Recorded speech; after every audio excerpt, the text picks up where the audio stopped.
sempre levar-se em consideração a estimativa da receita, né, e a fixação da despesa, logicamente, sempre considerando que essa receita ela poderá ser tributária ou de origem não tributária, tributária quando estiver prevista aí naquelas 5 espécies que o STF determinou, né, como a teoria pentapartite, onde temos 5 espécies de tributos. O tributo, logicamente, tem a sua análise conceitual, a definição do conceito lá no artigo 3º da Lei 5.172, de 66, e também aquelas receitas que não são tributárias, como as multas, por exemplo, né? As multas é um caso clássico, além de uma penalidade, ela também caracteriza aí como uma receita não tributária. Então, isso conforme prevê o artigo 2º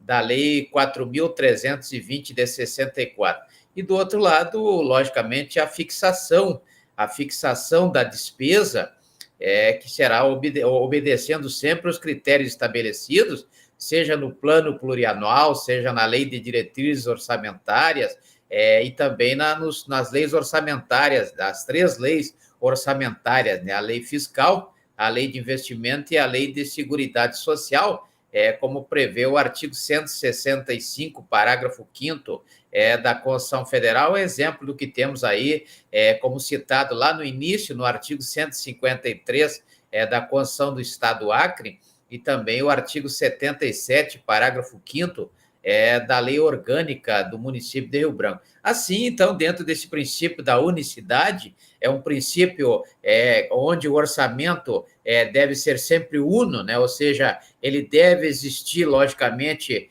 em função de apenas uma previsão, ou seja, deve existir apenas um orçamento para dado exercício financeiro, ou seja, dentro de um exercício financeiro, diferentemente do que acontece no plano plurianual e também, basicamente, aí na lei de diretrizes orçamentárias. Então, vejo que o orçamento, aqueles 3 orçamentos, devem ter a previsão para o exercício financeiro. Por isso, o princípio da unicidade, né? O princípio da unicidade, como prevê, logicamente, o artigo 2º da Lei 4.320 de 64, também no artigo 165, parágrafo 5º da própria Constituição Federal, né? Então, vejo que é interessante também que se deixe bem claro que o artigo 62 lá da Constituição de 1967, né, em 67,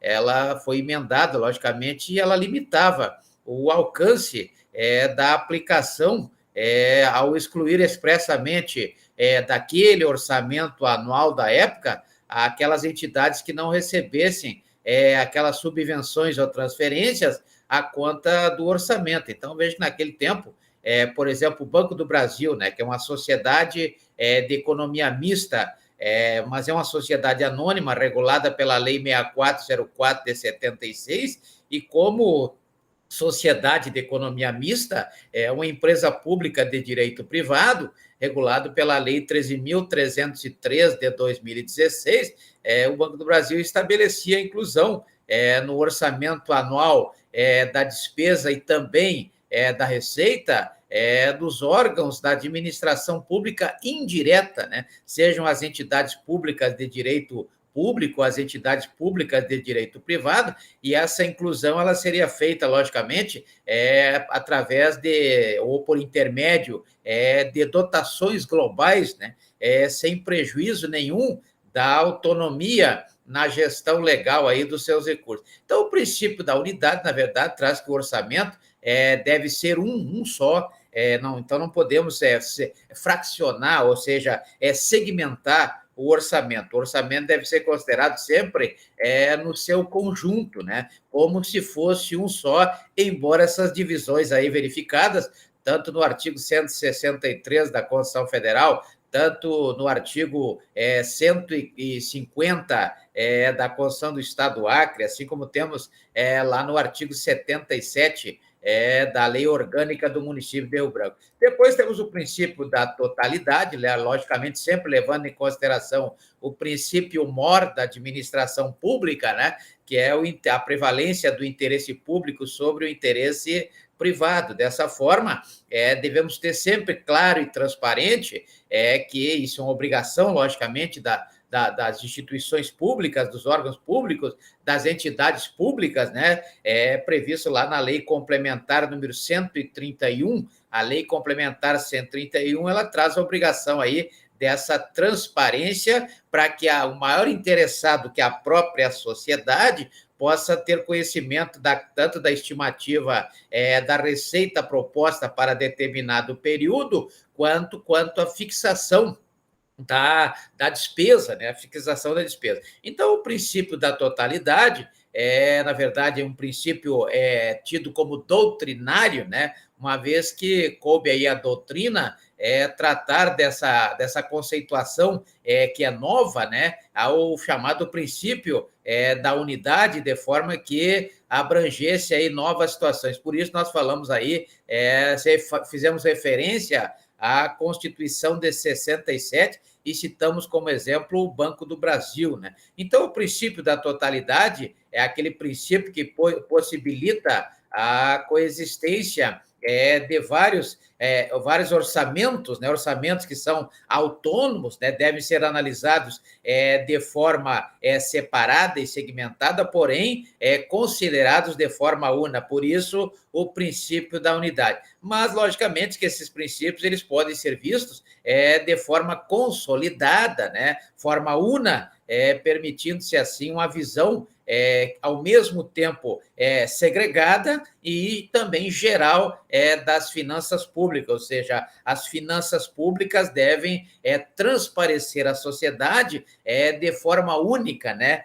Embora a análise seja de forma segregada. A Constituição, a última Constituição de 88, ela trouxe aí um melhor entendimento para essa questão, né? A questão quando ela precisou uma composição do orçamento anual, o orçamento chamado da União, mas também tem o orçamento dos estados, tem o orçamento dos municípios, respeitada aí a divisão em esferas da organização político-administrativa, conforme prevê o artigo 18 da Constituição Federal. Então, o orçamento será integrado aí pelas seguintes partes, né? Ou seja, várias partes. A primeira parte, o orçamento fiscal, né? Depois o orçamento chamado orçamento da Seguridade Social e, por último, o chamado orçamento de investimento das estatais, não é verdade? Das estatais, como prevê o artigo 165, parágrafo 5º da Constituição Federal, o artigo 153 da Constituição do Estado do Acre,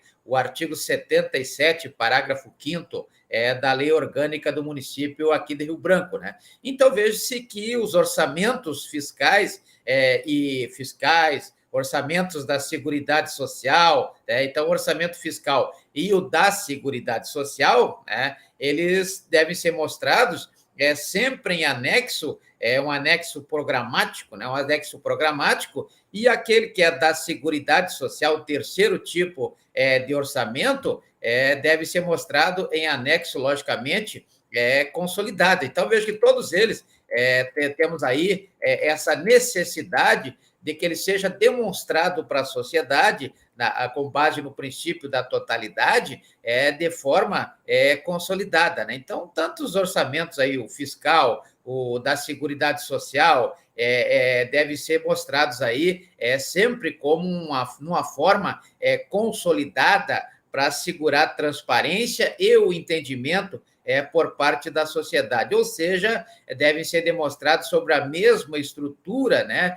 Sempre, logicamente, contemplando a estimativa das receitas e a fixação da despesa com maior nível de discriminação possível, né? O maior nível de discriminação é em relação ao orçamento das estatais. Então, vejo que quanto ao orçamento das estatais, o orçamento de investimento das estatais, aquelas que não são dependentes, ou seja, as não dependentes, logicamente que deverá ocorrer a discriminação de apenas os investimentos, não é verdade? Então, vejo que já difere um pouco da primeira forma que falamos aqui, onde tivemos análise de dois tipos de